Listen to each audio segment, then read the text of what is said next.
Mangai na hi mi Catereta'n chuan trana le lungai na thlen tu ani thei lain Catereta'n ero hlim na le khovel ti nuam tu ani thunga mihring nuna thu an lei zia le athil ti thei zia po kan tha theuh ome tu chuma kan video atang po hian mangai nei thilati thei zia chiang takin kan mu thein arin om Philippines rama mi panau pang pakhat chu kumngami lek ani lain an khua bazar lun tak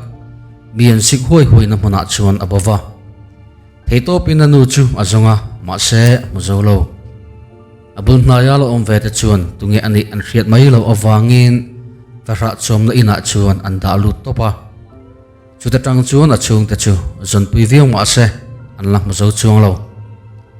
vani thak takin Australian chung ka fel tak te chuan va ta na la in Australia an ho pui ta a amamo engkim pein mangai na nen an en kola nun hlim omle amamo engkim nei thein omma se anuna ero kimlo om tlat thung kum som thum te meu anu hena ta abo nu chuan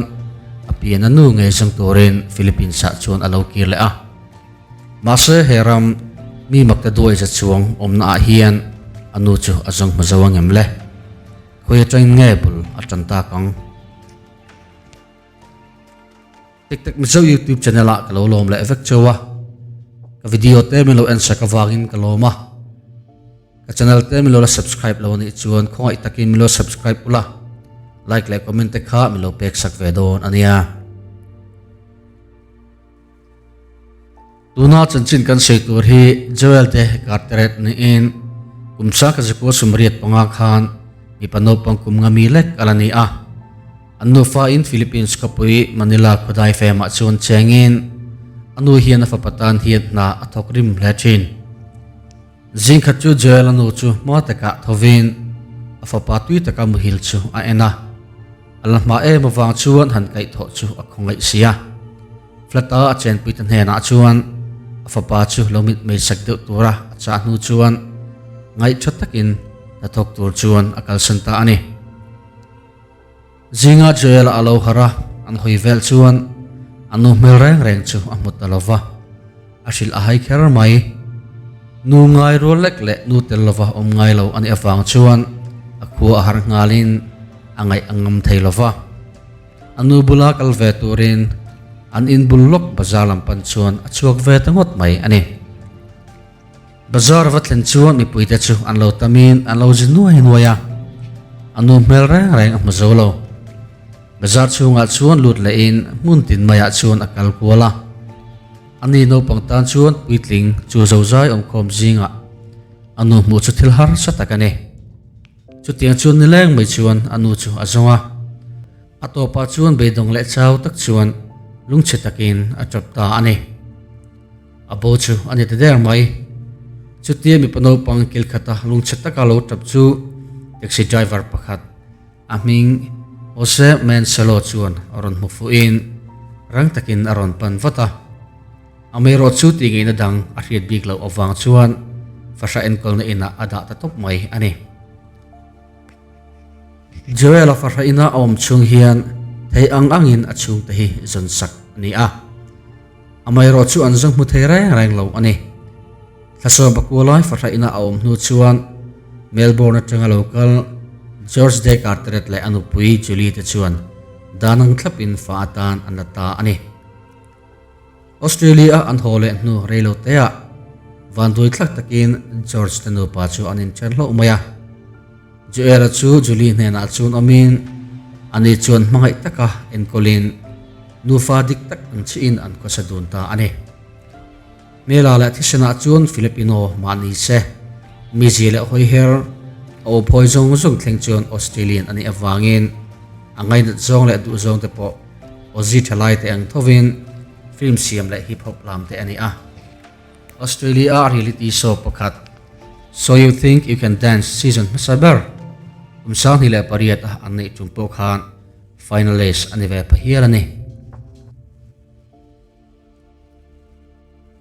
chuting taka lotling le ko sak nuama om chungpo chuan ama chun kimlo amin anun chu aruak tlat china aril ruwa ama ring tu nu chu acham renga ladamangem ti chu a in zot lut thin tuna chu na bawa tang kum sam thum lai lo liam ve to in ama po kum sam thum panga alo tling chho ve ta a aril ruaria kreng thin le avei thin chu ti lo tlina ama hring tu nu chu zon chu ngai tumin Philippines sa chuan akal ta nge ani ma se thil ol sam tak chu ani don lo ko pilian lai mi tam tak chen na hmona chuan anu ming ang pu tam tak an ngei don ti a chiang si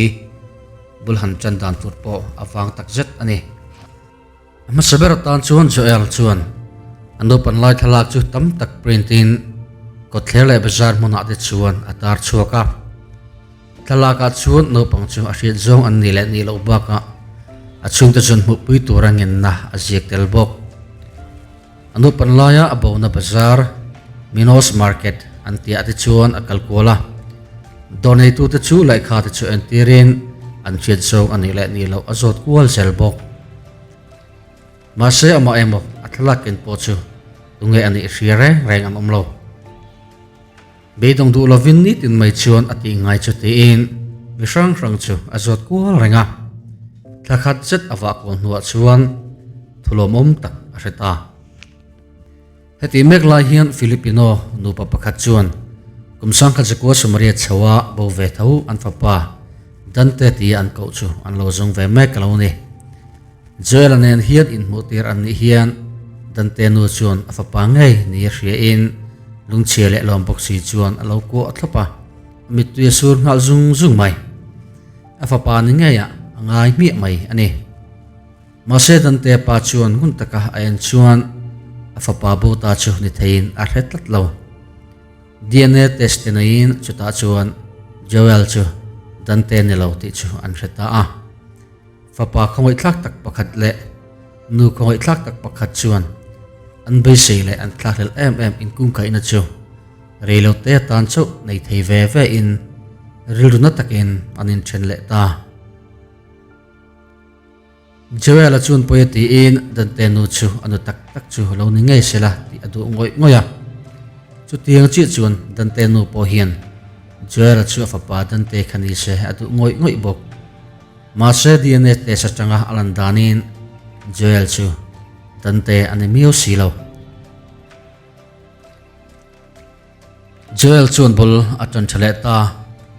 nasa jok le zaw jok chuan anu zona huang chu azawa he top tak me chu achu ane beidong lova abe chau na chuan ara aron chu tanin Philippines sa TV solar tak mai kapuso mo anti maya an host Philippines a prawin free anti mai Jessica sa hoping hian alo thling ta hlau mai le joela chanchin a hriat hian Jessica hi a om hle thei ta ozong lo mai joelan anu mule ngai thei nan chuan nasataka ton la in ama chau po ni lo Philippines sa radio DJ le RJ rang te chuan joela chu komin an thei angin a chanchin chu an ponzar sakbok ani chutale khoi emo tang chuan thalak lu tak mai pakhat an dong ta hlau mai le chu thalak chu chung ko thalak ni om tak ni in alaya chun mi pano pang mel fel tak alo om ve a thalak ron thon tu chuan chuno pang chu kumsang ka chako somriat panga apo ani thu aron seitel boka ngun tak le uluk taka anan en chian chuan chuno pang chu tu dang ni lovin joel no pan lai thalak ngai ani ti chu an theta ani ti chu mi pano pang hunga thu heti laya nu na no pang tak mai chu Minos market bula chenga ni ti an rezui boka ani churang taga be popin joel ane na anin mu na mun to le hun tur te an sefel theita tuna kan mula hi video tak tak ni in an hanin mu chia chuan reilo te chu seitur an van ve dewa ma se nu mangai na lan chuat ina chu mitui ani tuna se chuan DNA te sa po chiang ta kumsom thum chuang amu tolo le amel tak ngial po aria chien tolo englai po hatin lunga riak reng si chu joela chuan amuta ani apian anu ngai chu amuta chenga ma se joela chu Philippines sa hun man thei hun chung chu alo top ta si Australia ramlama chuan a hole ta pota anu Julie ne na chuan thil om dan zong zong chu hrilin Julie chuan alo lom pui thiam hle mai Joel ka nei hi vanei ke ti em a kumsam thum chung abula omang hian apian nu abula om ve theilo hi apoi ka ti tak zeta hetiang hun zong zong an paltang nuwa lim taka anin mule thei hi eng tiang chi hlim om nge ani ang ti hi ka hre thiam phalo hiala bidang van duina le torna kha tan chuan hlim na thlen tu alo ni a kha hun zong zonga lim taka kan omang khan ani chu om ve don silo eng tianga ma chon ton nge po ka hre thiam lo zo ka ni ti in Julie hian a soi Joel nu Julie le apian nu harmony riote anin mu hun chu alo thlengta Manila ko thlera chuan Joel le Julie te chuan an lo ngak tarana chuta le anin muta an lunga chia ani lein hringai mi lo le ko vela po om ve ni ti po anin thiat ngai mi lo kha an fapa wang chuan chung le khat ni in mangai na chuan a phur ko pa lomna wanga an mi ti sur te chu an dang zo mot lo ani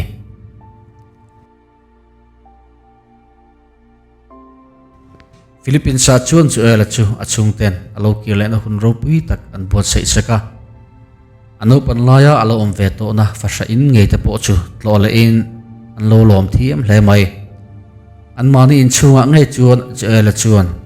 anu ta na ale kha ji chu mi tuit la zoi na chiar bok kanu ishet angin mingnos bazar tang khan ka bova hona tur kong ka reto lo ani ka bo wang khan min ngai dam la ilo ho le hun ka lo nga lo che wang pu in min ngai damang che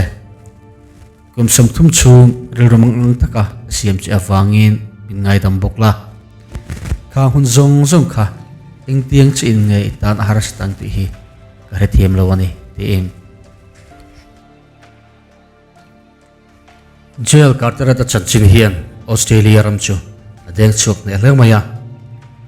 chanchin mu sang sang ale side sang sang ate a chanchin chiar tur hi tam tak ong bok ani